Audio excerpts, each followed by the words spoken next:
Hello, పేరు నారాయణ రెడ్డి. అందరికీ నమస్కారం. భోజనం అయిందా సార్? భోజనం చేసే కూర్చున్నాను నేను. ఈ ఈ పగళ్ళు 1 గంటకే తింటారు కదా అందరూ. నేను కూడా తిన్నాను.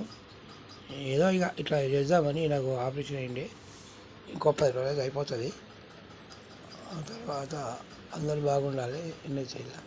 ఇది ఎందుకో కానీ ఈ రాసేవాళ్ళు డైరెక్టర్ ఉంటారు కదా, వాళ్ళు రాసేవాళ్ళు వాళ్ళే తీసుకుంటున్నారు అంతే అని మనకు ఛాన్స్ వస్తుంది చాలామంది అనుకుంటున్నారు.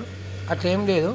కథ బాగుంటే ఎవరైనా డైరెక్టర్ కంట పడాలి, నిర్మాతల కంట పడాలి. నిర్మాతలకు కంట పడితే వాళ్ళు ఎట్టి పరిస్థితుల్లో ఏ కథ అనువాదించి తీసుకుంటారు.